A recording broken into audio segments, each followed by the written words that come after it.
सावन की पवित्र महीने में पड़ने वाले आखिरी और अंतिम सोमवार के दिन चुपचाप गाय को खिला दें। एक छोटी सी चीज, 1 महीने के अंदर करोड़पति बन जाओगे। नमस्कार दोस्तों, स्वागत है आपका ज्योतिष साधना चैनल में। आज हम आपको ऐसी दुर्लभ जानकारी बताने जा रहे हैं। सावन के आखिरी सोमवार के दिन गाय को एक चीज खिला देते हो तो आपकी जन्मों जन्मांतर की गरीबी भोलेनाथ की कृपा से हमेशा के लिए समाप्त हो जाएंगी। वास्तव में अगर आप सावन के इस पवित्र आखिरी सोमवार के दिन अगर आप ये उपाय कर लेते हो तो यकीनन आप पर देवों के देव महादेव माता पार्वती की असीम कृपा प्राप्त होगी और आप धनवान बन जाओगे। आप धनवान ना बने तो मुझे बताना। दोस्तों, मैं महादेव की सौगंध खाता हूँ। बस जो उपाय आपको बताया जाए वो उपाय सावन के आखिरी सोमवार के दिन कर लेना। चलिए जानते हैं भगवान शिव का प्रिय महीना सावन के आखिरी सोमवार के दिन चुपचाप गाय को खिला दे। ये एक छोटी सी चीज, 1 महीने के अंदर करोड़पति बन जाओगे। सभी संकट और आसान से मुक्ति, मृत्यु दंड पितृदोष तुरंत होगा। पूरे साल आपके भरे रहेंगे अन्य धन के भंडार। यूं कहें कि आपकी 7 पुश्तें तक करेंगी रुपयों पैसों पर राज। बैंक बैलेंस बढ़ता चला जाएगा। आपके घर में धन है वो कभी खर्च नहीं होगा और बढ़ता ही जाएगा। सभी दुख दर्द संकट कष्ट दूर हो जाएंगे, दूर बढ़ और सभी सुख आपके कदमों में आ जाएंगे। सभी सुख आपके कदम चूमेंगी। यदि आप ये एक छोटी और खास चीज सावन के आखिरी सोमवार में किसी भी दिन चुपचाप गाय को खिला देते हैं तो तत्काल गरीबी आपके जीवन से खत्म हो जाएगी। भिक्षुक से राजा बन जाता है और 33 कोटि देवी देवताओं को धारण करने वाली गौ माता की असीम कृपा व्यक्ति पर आजीवन बसती है। व्यक्ति के घर में कभी भी अन्न धन वस्त्र की कमी नहीं होती। अन्न धन के भंडार व्यक्ति के घर में भरे रहते हैं। सावन के आखिरी सोमवार के दिन गाय का ये उपाय करने से व्यक्ति के जीवन से तत्काल गरीबी खत्म हो जाती है। तो दोस्तों, कौन कौन से वे गौमाता से जुड़े खास और महत्वपूर्ण उपाय हैं जिन्हें यदि सावन के आखिरी सोमवार के दिन कर लेते हैं? तो दोस्तों, गाय का उपाय बताने से पहले मैं आपको सावन के महीने में भगवान भोलेनाथ की पूजा के बारे में थोड़ा सा जानकारी दे देता हूं कि सावन का महीना दिन शुक्रवार 11 जुलाई से प्रारंभ हुआ है और दिन शनिवार 9 अगस्त को समाप्त होगा। सावन का महीना भगवान भोलेनाथ को समर्पित है। इस महीने में महिलाएं सावन सोमवार पर व्रत रखती हैं। टोटल 4 सोमवार इस महीने में पड़े हैं, जिसमें से लगभग 3 सावन सोमवार व्रत निकल चुके हैं। अब बारी है सावन के आखिरी और अंतिम सोमवार व्रत की। तो इस दिन भगवान शिव को प्रसन्न करने का ये सबसे पवित्र महीना है। इस दिन श्रद्धालु तथा शिव के भक्त माताएं बहनें सभी सावन सोमवार का व्रत रखती हैं। इस व्रत को रखने से मनुष्य के सभी दुखों का नाश हो जाता है और जो भी इच्छा मनुष्य के मन में है, चाहे वो धन को लेकर हो या परिवार को लेकर या उद्योग को लेकर, समस्त प्रकार की इच्छाएं पूरी होती हैं। वैसे तो भोलेनाथ बड़े ही भोले हैं, 1 लोटा जल से ही प्रसन्न हो जाते हैं। लेकिन इस महीने में कुछ ऐसे नियम भी हैं, अगर उनका पालन सच्चे मन से कर लिया तो आपकी कितनी भी बड़ी से बड़ी समस्या क्यों ना हो, उससे छुटकारा मिल जाएगा। और अगर सावन के इस आखिरी सोमवार के दिन गाय को एक छोटी सी चीज खिला देते हो बिना किसी को बताए, तो यकीन मानिए दोस्तों, सावन के महीने में ही करोड़पति बन जाओगे। भगवान शिव के प्रिया नंदी जी से संबंधित गौ माता भगवान शिव तथा माता पार्वती का ही रूप है। इस दिन सभी भक्त आप शिव पूजा करने के साथ साथ नंदी महाराज और गौ माता की पूजा अवश्य ही करते हैं और गौ माता को कुछ न कुछ जरूर खिलाते हैं। इससे मनुष्य के जन्मों जन्मांतर की गरीबी हमेशा के लिए नष्ट हो जाते हैं। दोस्तों, जिस दिन का इंतजार पूरे साल भर से दुनिया भर के हर पंडित, एस्ट्रोलॉजर और हर हिंदू भाई हैं को रहता है, वो दिन अब आ गया है। क्योंकि ये महीना 12 महीने यूं कहें कि एक साल में एक ही बार आता है, ना कि बार बार, जो कि भगवान शिव का सबसे प्रिय महीना है। और इस महीने में पड़ने वाला सावन का आखिरी और अंतिम सोमवार व्रत के दिन भगवान भोलेनाथ हर घर में जरूर ही आते हैं। दोस्तों, आपकी जानकारी के लिए बता दें, हिंदू धर्म में सावन का महीना बहुत ही धूमधाम से मनाया जाता है। प्रकृति भी सावन के आने का स्वागत करती है। चारों तरफ हरियाली ही हरियाली। महिलाएं पेड़ पर झूला डालकर झूला झूलती हैं। सभी तरफ एक अलग ही दिव्य वातावरण फैला होता है, जो कि प्यार की सौगात है। ये महीना प्यार की सौगात को लेकर आता है, इसलिए इस महीने को प्यार का महीना भी बोलते हैं। सावन के महीने में महिलाएं आखिरी सोमवार के दिन का व्रत रखती हैं। इसके साथ ही साथ कुमारी कन्याएं और पुरुष भी इस व्रत को रखते हैं और इसमें सबसे पहले भगवान शिव की पूजा की जाती है, माता पार्वती की पूजा की जाती है, देवी देवताओं की पूजा की जाती है और जो भोग बनाया जाता है वो भगवान शिव को भोग लगाया जाता है और गौ माता की पूजा की जाती है। लेकिन इनमें सबसे ज्यादा महत्व आखिरी सोमवार का माना जाता है, शास्त्रों में, वेद पुराणों में साफ साफ लिखा हुआ है, सावन का आखिरी सोमवार के दिन का व्रत भोलेनाथ तथा माता पार्वती जी का आशीर्वाद प्राप्त करने का सबसे सुनहरा दिन होता है। इस दिन भगवान भोलेनाथ बहुत ही ज्यादा प्रसन्न मुद्रा में होते हैं और अपने दोनों हाथों से अपने भक्तों पर कृपा बरसाते हैं। एक तरफ दोस्तों मान्यता है, सावन के आखिरी सोमवार के दिन सूर्य जो होता है वो अन्य दिनों के मुकाबले सबसे ज्यादा प्रकाशमान होता है। सावन के आखिरी सोमवार के दिन सूर्य देवता को आगे दिया जाता है। महिलाएं सावन सोमवार का व्रत पूर्ण जन्म में किए हुए पापों से मुक्ति पाने के लिए व्रत रखती हैं। ऐसे ही धार्मिक जानकारी के लिए हमारे चैनल को आज ही सब्सक्राइब करें। दोस्तों, अगर आप नहीं जानते तो आपकी जानकारी के लिए बता दें, एक व्यक्ति की कुंडली में अगर चंद्र ग्रह की स्थिति अच्छी है तो उसे व्यक्ति का भाग्य हमेशा उसका साथ देता है। वह व्यक्ति जिस कार्य को भी शुरू करता है उस कार्य में उसको सफलता प्राप्त होती है। इसीलिए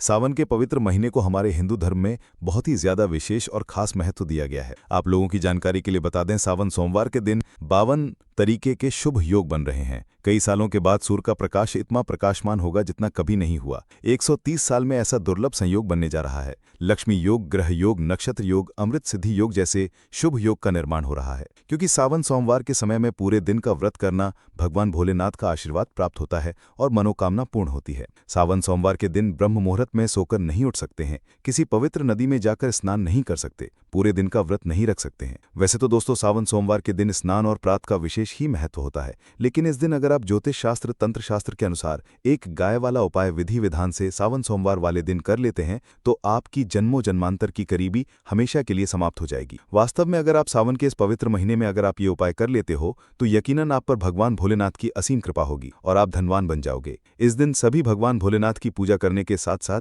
गौ माता की पूजा अवश्य ही करते हैं और गौ माता को कुछ न कुछ जरूर ही खिलाते हैं। अब आप सोच रहे होंगे कि गाय को ऐसा क्या खिलाने से और ऐसा क्या उपाय करने से आपको भगवान भोलेनाथ, माता पार्वती का आशीर्वाद मिल सकता है। तो दोस्तों, आपने देखा होगा जब भी आपके घर पर दिवाली की पूजा होती है या धनतेरस की पूजा होती है या फिर सावन सोमवार की पूजा होती है तो आपके घर वाले गौ माता की पूजा जरूर करते हैं और गौ माता को जो भोग होता है उसमें से कुछ न कुछ खिलाते हैं। ज्यादा नहीं तो 2 पूरी अवश्य ही खिलाते हैं। तो दोस्तों, आपको इस उपाय को सावन सोमवार वाले दिन ही करना है और सूर्य देव को आग देना है और उनकी विधि विधान से पूजा करना है। इस बार सावन का महीना है वो बहुत ही शुभ युगों के निर्माण द्वारा बन रहा है। तो इस वीडियो में आपको गौ माता से जुड़े उपाय के बारे में बताने वाले हैं जिन्हें करने से आपके जीवन के जो भी दुख, दर्द, संकट हैं या कामयाबी होने में कोई बाधाएं आ रही हैं, सभी से छुटकारा मिलने वाला है। यूं कहें कि आपके जीवन में अपार धन सुख, कभी भी धन से संबंधित परेशानी नहीं रहेगी। यदि आपकी जिंदगी प्रबल हो जाएगी, धन प्राप्ति के योग्य बन जाएंगे और जीवन में सदैव अन्य धन के भंडार आपके घर में भर रहेंगे। अन्य धन, वस्त्र कभी कमी नहीं होगी। आपको बता दें, इस दिन भगवान भोलेनाथ, नंदी महाराज और गाय की पूजा के साथ साथ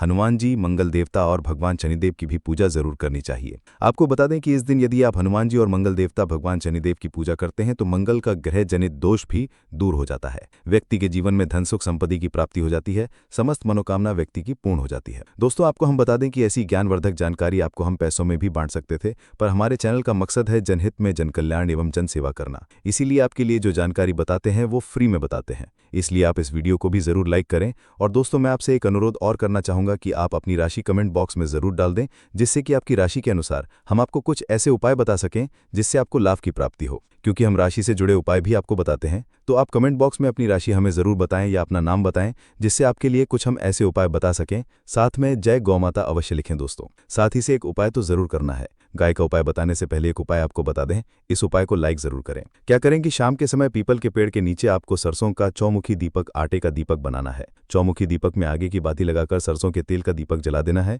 आटे का दीपक बनाएं, चौमुखी तेल डालें, उसमें बाती ही डालें, लाल वाली कलावे की दीपक जला दें। 4-4 बाती लगाकर चारों दीपक मतलब 4 भाग उसके बन जाएं। हर एक भाग को जलाएं और बीच में 2 सबूत फूल वाले लौंग भी डाल दें। फिर देखिए कैसे चमत्कार आपके जीवन में होता है। शाम के समय जलाकर उसे छोड़ें, मनोकामना मांगकर छोड़ दें। दोस्तों, अभी तक अपने चैनल को सब्सक्राइब ना किया हो तो जरूर कर लें, जिससे आपको और भी ज्ञानवर्धक जानकारी सीधे माध्यम से प्राप्त हो सके। दोस्तों, ये गौमाता वाला उपाय बहुत ही प्रभावशाली उपाय बताया। मैं आपके लिए एक अत्यंत फायदेमंद उपाय बताने जा रहा हूं, जिसे अपनाकर आप अवश्य ही लाभान्वित होंगे। ये उपाय आपके जीवन में सकारात्मक परिवर्तन लाएगा। अब हम गौ माता से जुड़े कुछ विशेष उपायों पर चर्चा करेंगे, जिन्हें करने से व्यक्ति को 7 पीढ़ियों तक धन संपत्ति की कमी नहीं होती। इसके इसके अलावा दुख, पीड़ा, संकट और कष्ट दूर हो जाते हैं तथा सभी प्रकार के सुख व्यक्ति के जीवन में स्वतः ही आने लगते हैं। सावन के सोमवार के दिन भगवान भोलेनाथ की विधि विधान से पूजा करने के साथ साथ गौ माता की पूजा भी अवश्य ही करनी चाहिए। इस दिन गाय को भोग के रूप में 2 पूरियां अवश्य खिलाएं, लेकिन ध्यान रखें कि पूरियां सूखी ना हो। पूरियों के ऊपर मिठाई, सब्जी, हलवा या कोई अन्य स्वादिष्ट व्यंजन रखकर गाय को खिलाएं। इससे आपके जीवन में समृद्धि और सुख शांति बनी रहेगी। गाय से जुड़ी हर चीज जैसे गोबर, गोमूत्र, गाय का दूध या घी को मांगलिक कार्यों में शामिल करना चाहिए। ऐसा करने से पुण्य की प्राप्ति होती है। सनातन परंपरा के अनुसार जिस घर में गाय होती है वहां के सभी वास्तु दोष स्वतः ही समाप्त हो जाते हैं। गाय के बिना कोई भी पूजा पाठ या हवन पूर्ण नहीं माना जाता। सावन के महीने में यदि संभव हो तो परिवार के साथ गौशाला जाने का नियम बनाएं और गायों को हरा चारा खिलाएं। इससे वास्तु दोष शांत होते हैं और घर में सकारात्मक ऊर्जा का प्रवाह बढ़ता है। गाय को गर्मियों में पानी पिलाना और सर्दियों में गुड़ खिलाना चाहिए। विशेष रूप से सावन सोमवार के दिन गाय को गुड़ अवश्य खिलाएं, लेकिन ध्यान रखें कि गर्मी के मौसम में गाय को गुड़ न खिलाएं। गाय को कभी भी मारना पीटना नहीं चाहिए, क्योंकि शास्त्रों में गाय को माता का दर्जा दिया गया है। गाय के साथ दुर्व्यवहार करने वाला व्यक्ति घोर पाप का भागी बनता है और उसे नरक में कष्ट भोगने पड़ते हैं। यदि आप यात्रा पर निकल रहे हों और रास्ते में गाय अपने बछड़े को दूध पिलाती हुई दिखाई दे तो यह शुभ संकेत है। इसका अर्थ है कि आपकी यात्रा सफल होगी। इसी प्रकार यात्रा के दौरान गाय की आवाज सुनना या रात में गाय का हुंकार सुनना भी शुभ माना जाता है। गाय को कभी भी बासी या सड़ी गली चीजें नहीं खिलानी चाहिए। यदि आप गाय को रोटी खिलाते हैं तो वह ताज़ी होनी चाहिए। बासी रोटी गाय को देने से घर में नकारात्मक ऊर्जा का प्रवेश होता है और कार्यों में बाधाएं आती हैं। गाय को रोटी खिलाते समय उस पर थोड़ी हल्दी, घी या मिश्री लगाकर देना चाहिए। सूखी रोटी गाय को नहीं देनी चाहिए। गाय की सेवा करने वाले व्यक्ति के जीवन की सभी इच्छाएं पूरी होती हैं। गाय के दूध का सेवन करते समय ये ध्यान रखना चाहिए कि बछड़े के लिए पर्याप्त दूध छोड़ दिया जाए। यदि कोई व्यक्ति बछड़े के लिस्से का दूध भी निकाल लेता है तो यह घोर पाप माना जाता है। शास्त्रों के अनुसार गाय और बैल की पीठ पर बैठना वर्जित है। ऐसा करने से महापाप लगता है। गाय का दान करना बहुत पुण्यदायी माना जाता है, लेकिन बूढ़ी या बीमार गाय का दान नहीं करना चाहिए। दूध देने वाली स्वस्थ गाय का दान करने से व्यक्ति को महान पुण्य की प्राप्ति होती है। यदि किसी व्यक्ति की कुंडली में पितृदोष हो तो उसे गाय को रोटी, गुड़ या हरा चारा खिलाना चाहिए। इससे पितृदोष शांत होता है और जीवन के संघर्ष कम होते हैं। गाय को हमेशा प्रेम और सम्मान के साथ रखना चाहिए। जो लोग गाय की सेवा करते हैं उनके घर में सुख समृद्धि बनी रहती है। गाय को कष्ट देने वाला व्यक्ति अगले जन्म में दर दर भटकता है, जबकि गाय की सेवा करने वाला स्वर्ग का अधिकारी बनता है। यदि आप यात्रा पर जा रहे हों और सामने से गाय आ जाए तो उसे दाहिनी ओर से जाने देना चाहिए। यह शुभ संकेत है और यात्रा सफल होती है। गाय को रोजाना ताज़ी रोटी खिलाने से घर में सुख शांति बनी रहती है। गाय को खिलाते समय 11 लोइयां बनाकर उन पर हलवी लगाएं और गाय के चरणों का स्पर्श करें। ऐसा करने से सभी मनोकामनाएं पूरी होती हैं। गाय को कभी भी डंडे से नहीं मारना चाहिए, नहीं उस पर पानी डालकर उठाना चाहिए। ऐसा करने वाला व्यक्ति पाप का भागी बनता है। गाय की सेवा करने वाले को जीवन में सभी सुख प्राप्त होते हैं। यदि आपको यह जानकारी अच्छी लगी हो तो इसे अपने मित्रों और परिवारजनों के साथ अवश्य साझा करें। गाय की सेवा और सम्मान करने से जीवन में सकारात्मक परिवर्तन आते हैं। जय भोलेनाथ, जय गौ माता।